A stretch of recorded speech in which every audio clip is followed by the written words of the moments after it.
audio. Can you hear me?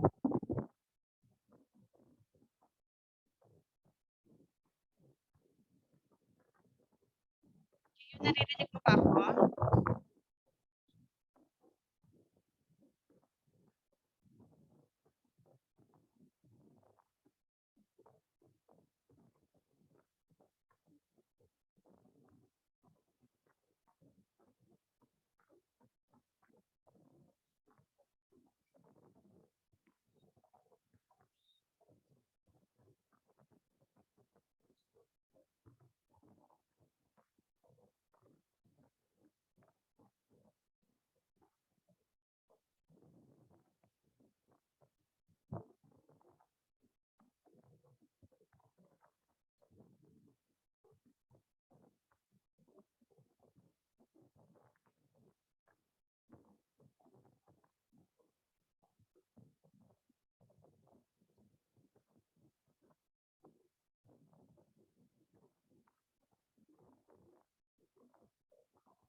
Good afternoon, everyone.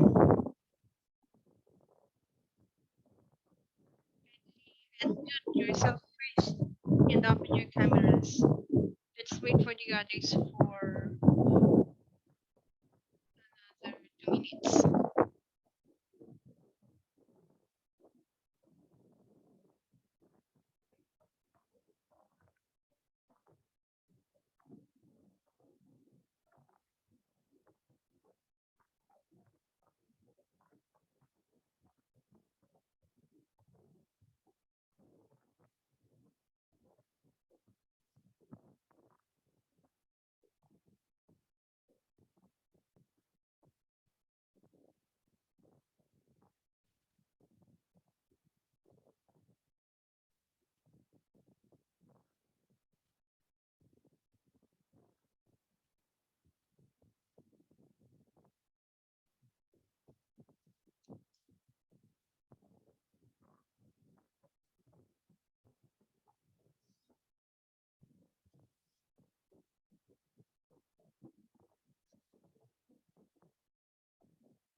Okay, let us start. Kindly open your camera, Richmond.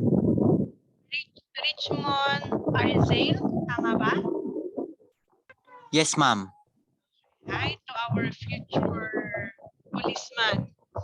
Kanina may pumasok pero nag-leave din.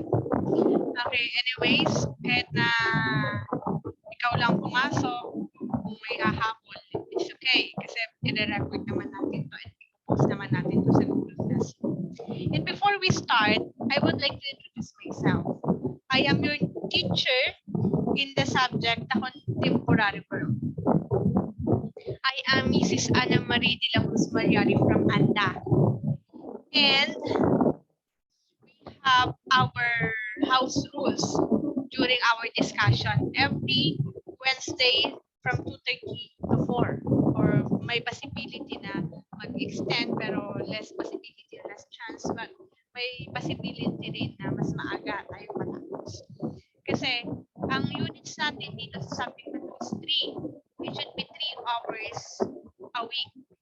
Pero dahil nga because of the advancement of the technology, we can just have a discussion for just a short period of time and give you the activities by posting the task in the Google Classroom. It's up to you how you manage your time. Kasi alam naman namin, sa inyo, working students.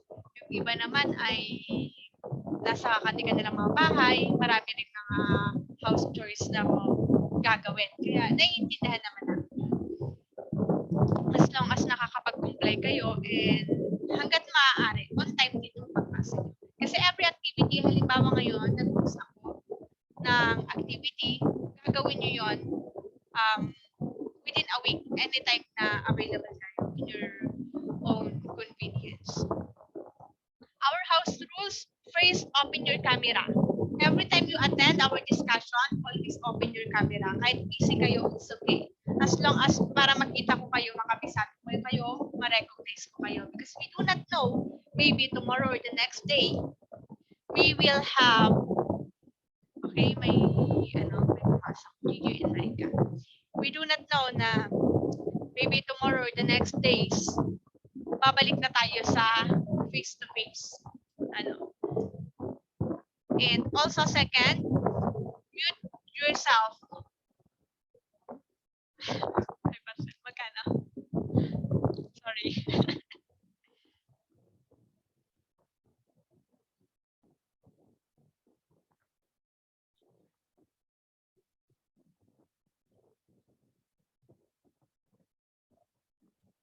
Sorry guys. Okay, habang hinihintay natin yung iba, may dumating tayong parcel. Anyways, I am work from home. Kaya nakikita niyo ang background ko. I am working from home because I have a baby who is turning 11 months tomorrow. And hindi ko pa siya maiwan-iwan. That's why I work from home. Okay, again, dahil kapapasok lang ng iba, hello to our future policemen and policewomen. I am your new teacher. Actually, I am newly hired last sem.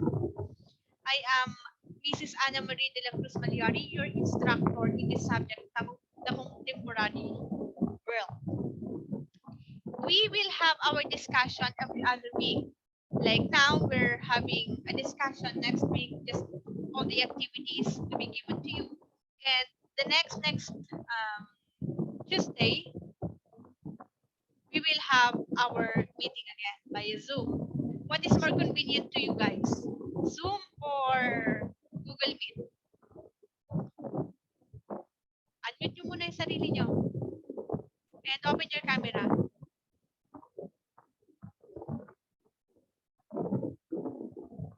Micah and Gio, open your cams.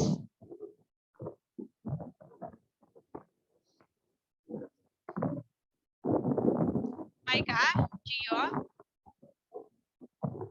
Okay lang kahit may ginagawa kayo. Basta importante, naka-on yung camera nyo. Unmute nyo muna.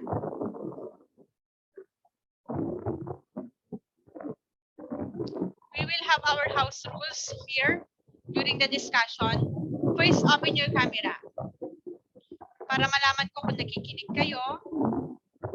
Para andun yung interaction. Iba kasi kapag yung naka-off yung camera mo, hindi natin alam na naka-open lang para lang makapag-comply. Ang importante kasi dito, we are learning. Hindi lang para makapag-comply tayo. Come on, Gio and Micah.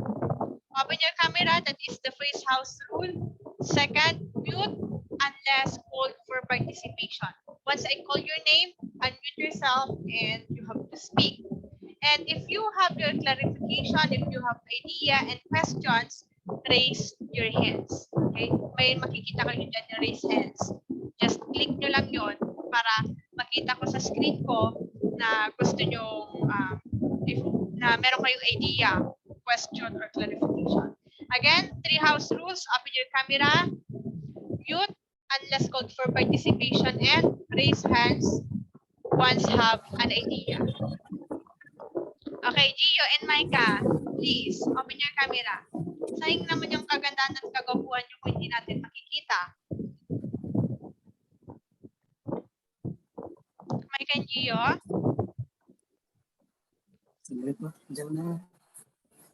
Yes, Gio?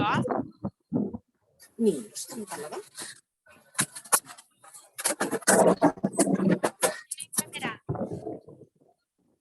Para makapag-start na tayo. At matapos tayo kagad. We cannot start if you can't open your cam. Yun. Ayun si Gio. I-open mo lang. Steady open. Yan. O, diba? Huwag nyo itago ang inyong mga kagwapuhan. O, asa naman yung kagandahan ni Micah? Okay. There is a chat here. Hindi niya daw ma-open yung cam niya. Okay, so anyways, it's okay. Basta kapag tinawag kita, unmute mo lang ang sarili mo. Okay, thank you for the cooperation. Now, we have to introduce ourselves. Syempre, first time natin mag-meet through Zoom, kailangan ko rin kayong makilala. I already introduced myself. Again, I am Mrs. Ana Marie de la Muscogliari, 24 years old, a mom of my only child, from Anda, here in Pangasinan. I am working from home. Now, you have to introduce yourself by saying your name. Name, your course, your age, address, short description about yourself, and expectation about the subject. Again, pag nagpakilala kayo, tinawag ko kayo, sabihin yung name, course, age, address, short description about yourself, and expectation about this subject. Let us start with Richmond. Ano bang Arzel? Arzel? Yes, ma'am. Saan kinuha? Saan dinerive yung pangalan mo? Ang ganda naman. Hindi ko po alam, ma'am. Okay, now, introduce yourself. Richmond. I am Richmond Arcel Similgar, 19 years old. My course is BSCRIM. And my hobbies are playing basketball,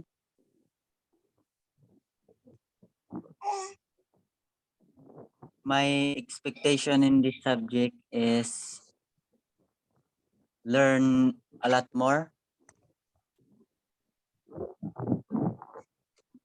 Yun lang, ma'am. Yun lang. Okay, thank you, Richmond. Magaling ka pala mag-basketball. Taga saan ka again? From Dasol, ma'am. Cool. Okay, thank you, Richmond. How about Gio Sino? Tapat mo yung camera mo sa mukha mo para makilala ka namin, para pag masalubong ka namin. Oh, ito pala si Gio. Sakto ang salita. Sa kondom pula iyo, ma'am. Hi, Gio. Ma'am, good afternoon po. Good afternoon. Hi, ma'am.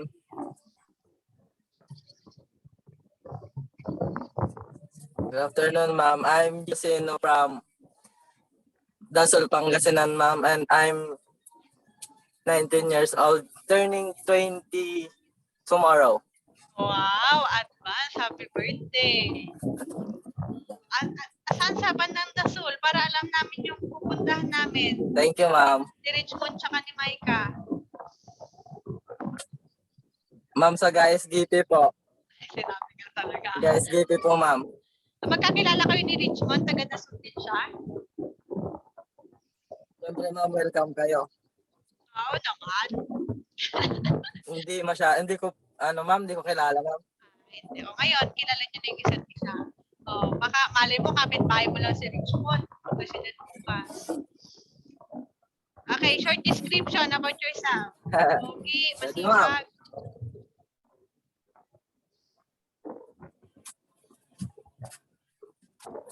Ma'am, masipag po ako, ma'am. Araw-araw pa ako nagtatrabaho Ano trabaho para mo? sa pamilya, Okay, very good. That's para nice. makatulong po. Ano man trabaho Ano, mo? ma'am? Nagki-catering po Sumasama po sa mga catering, ma'am. Ayan, ganyan, no? Okay, about expectation, about yourself.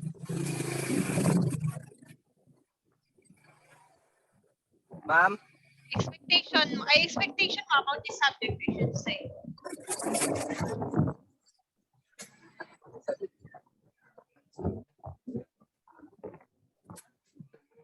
Anong gusto mong matutunan? Anong mga skills ang gusto mong ma-adapt? Tell us your expectation about this subject.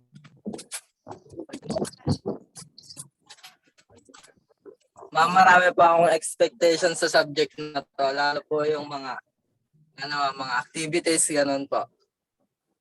Like what?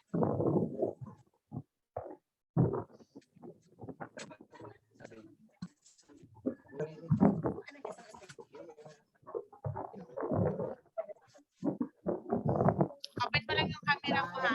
Ma'am, Ha?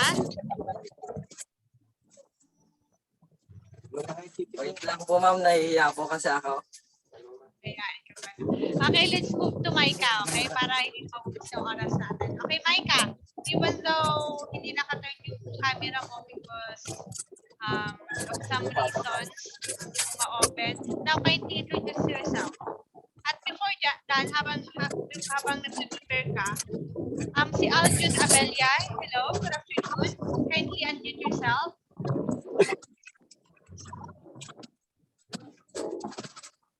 Hi, Aljun. Yes, ma'am.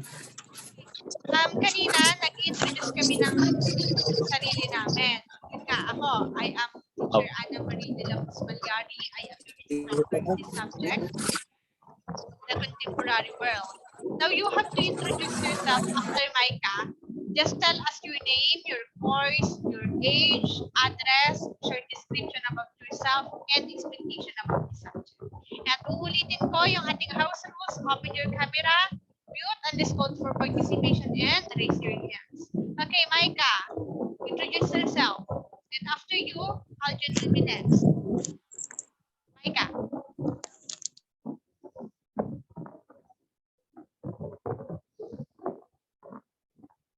Bakit, Micah? Hindi mo ma-unmute.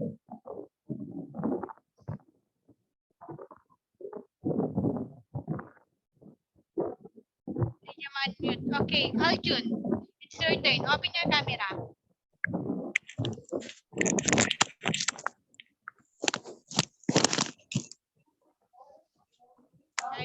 Hi, Aljun. Yes, ma'am. Okay, introduce yourself. My name is Aljun Biabilia, 18 years old from SGP, Dasol, Pangasinan, BSCRIM 1. Short description about yourself.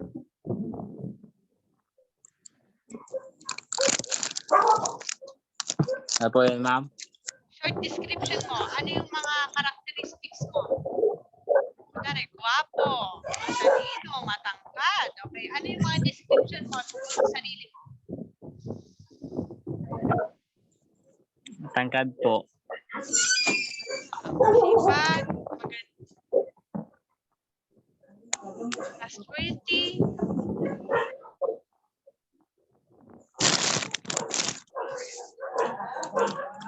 Tangkad po, ma'am. Masipag.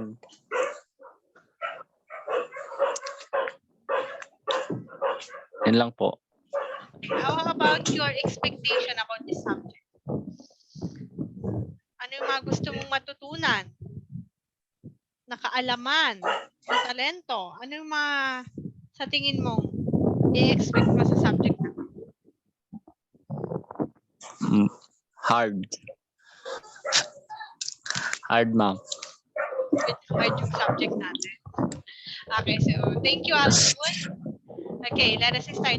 Again, Thank you po, ulitin ma'am. ko ha, always open your camera, guys. Sundin natin yung ano nyo, yung ating house rules. Always open your camera. Okay, we will study about the subject, the contemporary world.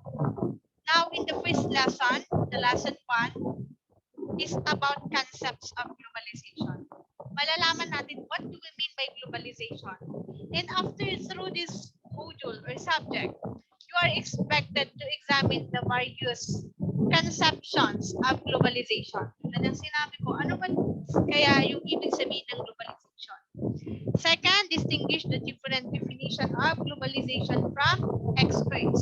There are a lot of experts na nag-claim kung ano nga ba talagang ibig sabihin ng globalization. Meron yung iba sa yung mga economists, iba yung concept or definition nila about globalization, iba rin sa communication experts and more. Okay? And lastly, I expect that you can adapt a working definition of globalization after this session. Okay, kindly read this, Gio. Kindly read what is written in the PowerPoint presentation.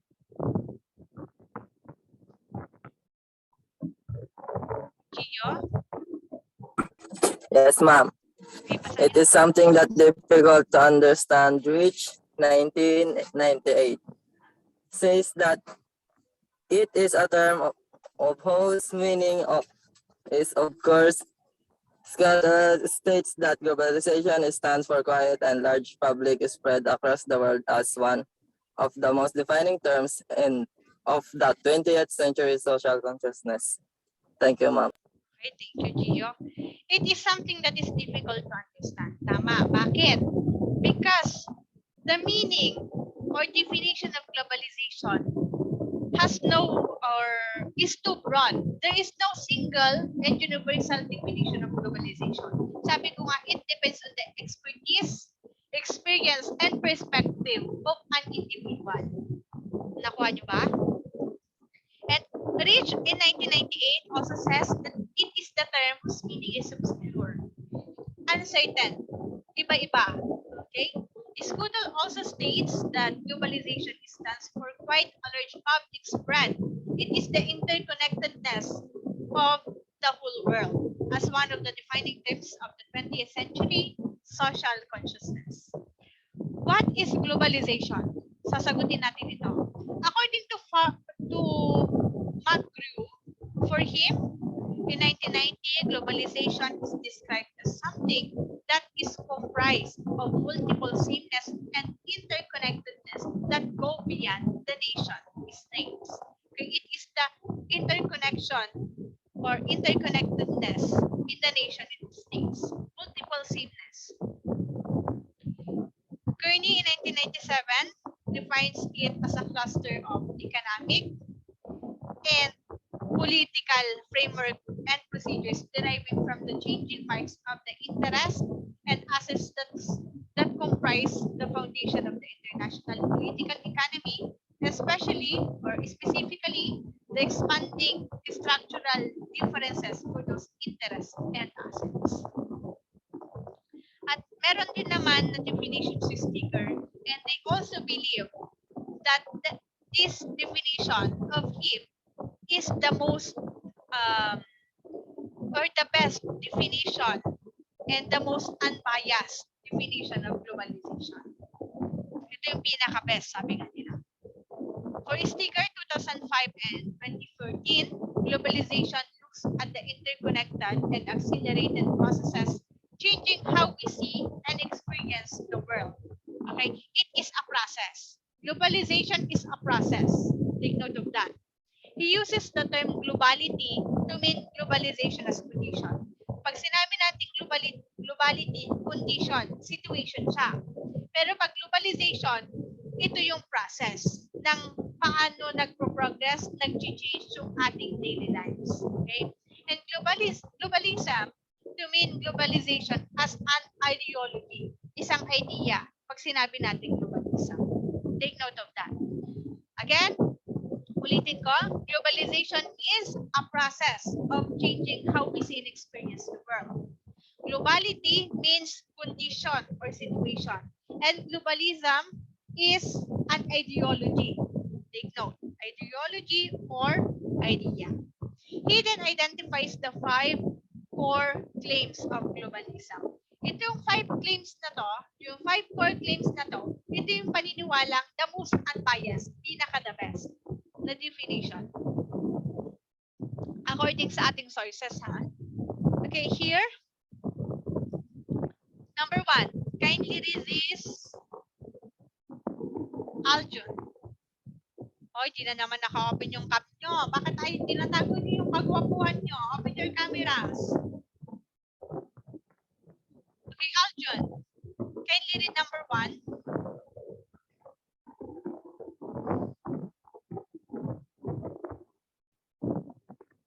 Aljun, are you with us? Unmute mo yung sarili mo, open your camera, and read number 1. Sige na, go na Aljun, para tayo mabilis.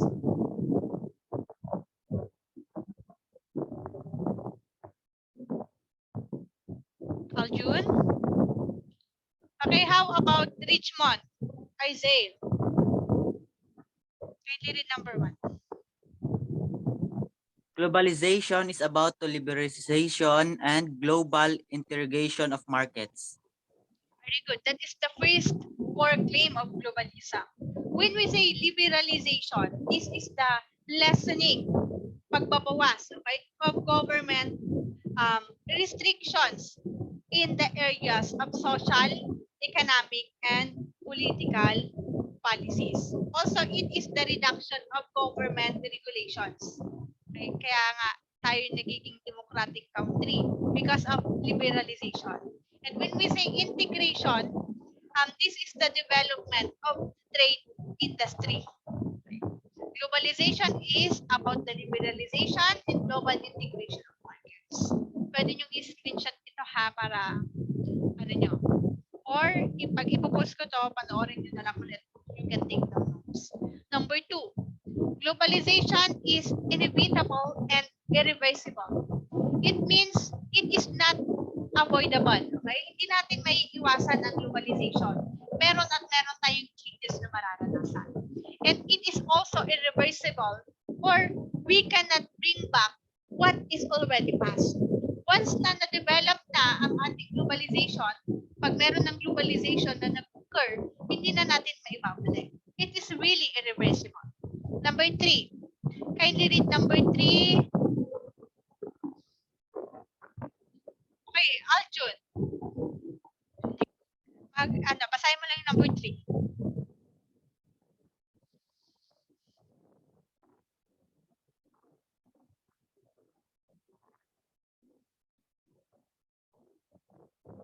Unmute mo yung sarili mo.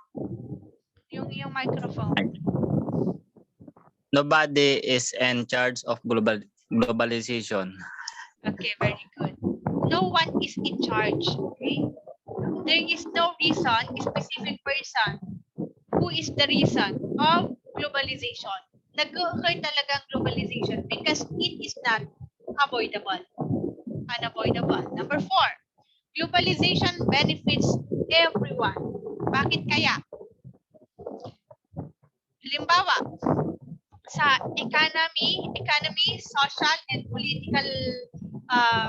political science, nagbe-benefit sa atin lahat to. Diba? Sa economy, nagbe-benefits ito through markets. Diba? Social, through communication. Globalization benefits everyone, all of us. And number 5, globalization furthers the spread of democracy in the world. It is because of liberalization. That is because of globalism. If you have a question, magtanong lang kayo ha. Okay, globalization is also defined depending on someone else expertise, experience, and perspective. I already told you that there is no single and universal definition of globalization. It depends on the expertise, experience, and perspective of a person who can define what is globalization. Ito, for political scientists believe that globalization serves as a challenge to nations and states. That is for political science. Okay? Yung mga challenges na nararanasan natin dito. Example, there are 2 employees at yung isa nasa minimum wage, mababa ang sahod. Yung isa above the average, mataas ang sahod niya. Once na nagkaroon tayo ng price hike sa mga bilihin, nagmahal yung mga presyo ng gulay, ng mga main natin, basic needs natin. Sino sa tingin nyo ang mas maaapektuhan? Tanungin natin si Gio. Sa tingin mo, sino mas maaapektuhan? Yun bang nasa minimum wage o yung mas mataas sa average wage ng sahod?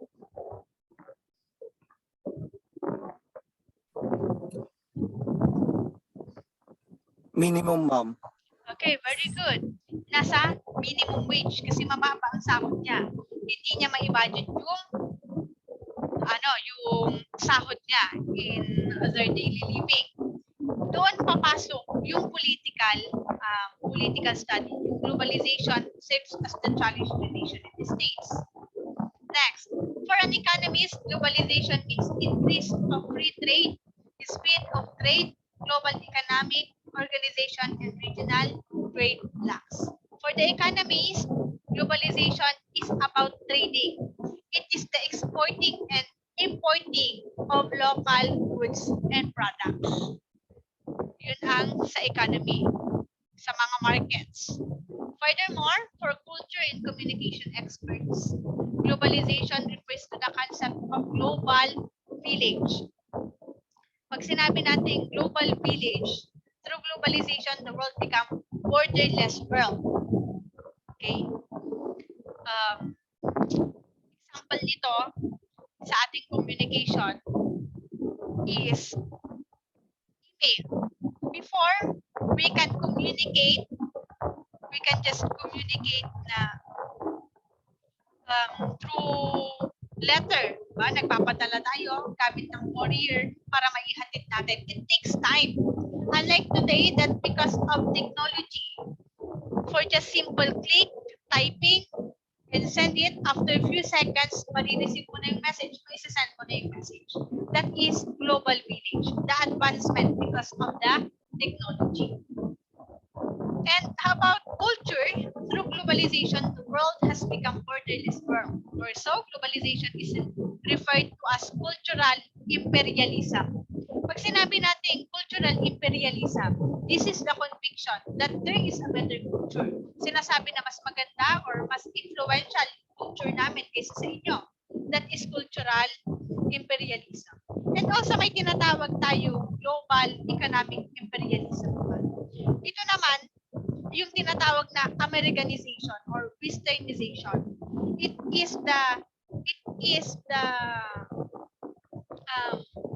pagkakaalam noong isang country or isang nation, they assume that they have more economic power. They have more influence over the others. Parang cultural imperialism na.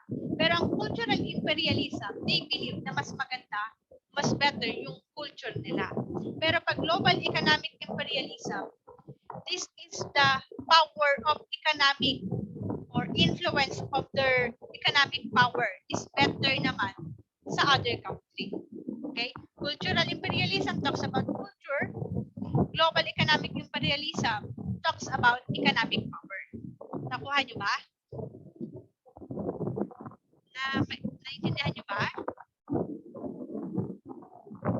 Ay, hindi nyo ata naiintindihan. Walang nagre-respond sa akin. Naintindihan nyo? Ma'am, paki-repeat po. Okay. Saan ka medyo nalilito?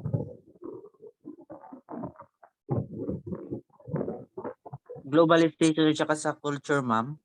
Okay, thank you. Salamat at nag-reshout ka. Okay, pag sinabi natin cultural imperialism, ito yung idea nila na yung culture nila is better than the other culture. Halimbawa, sa ating mga Pangasinense, mas sinasabi natin mas advanced, mas better yung ating culture than the culture of Ilonggo. That is cultural imperialism. Assume lang nila na mas magaling yung culture nila. So, equal dapat lahat ng culture. That is cultural imperialism. In global economic imperialism naman, again, global economic imperialism, this is the situation that one nation or a country assumes economic power or influence over the others. Mas makapangyarihan, mas influential sila in terms of economy than the other country. Like America, diba? They assume that mas mataas yung economic power nila, influence nila over the Filipinos. Yun yung example. That is global economic imperialism. About global village, may tanong ko kayo sa global village? Richmond, may tanong ka doon? Wala po. Okay. Malinaw na? No more questions? How about Gio and Aljun? You know what? Mas natutuwa ako pag may tanong kayo. Kasi ibig sabihin nun, you are eager na para matuto. Diba? Mas maganda yun. Mas magandang interaction. Do you have your questions? Wala na? About dito?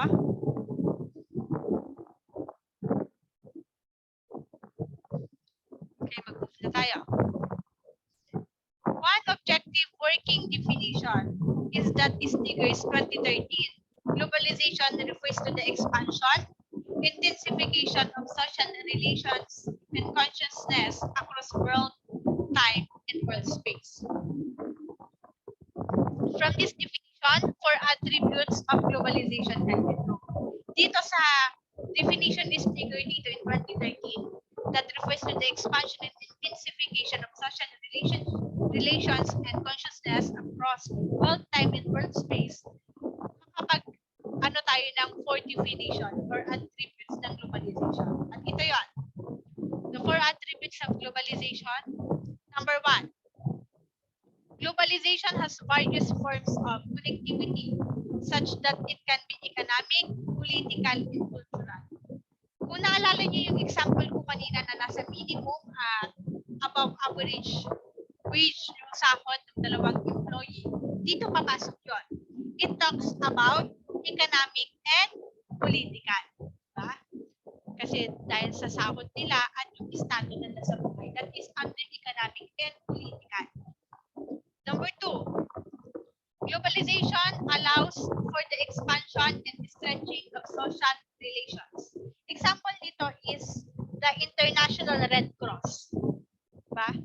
Meron siyang expansion or stretching of social relations through Philippine Red Cross. Diba? May sangay siya. Next, number 3. Globalization intensifies and accelerates social exchange and activities. Another example, yung communication technology. Diba? Before, sabi ko nga, kailangan pa ng letter para makipag-usap tayo sa mga mahal natin sa buhay. Unlike today, because of the advancement of technology, by easy clicking, typing, just only for a few seconds, makakapag-communicate na rin tayo. At another example is the live telecast. Okay?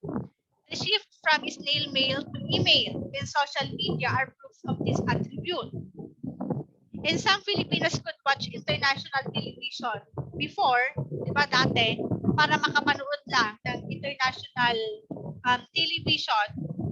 After ma-release, maghihintay ka ba ng a week bago ta-air yung episode, bago mo mapanood sa television, black and white pa.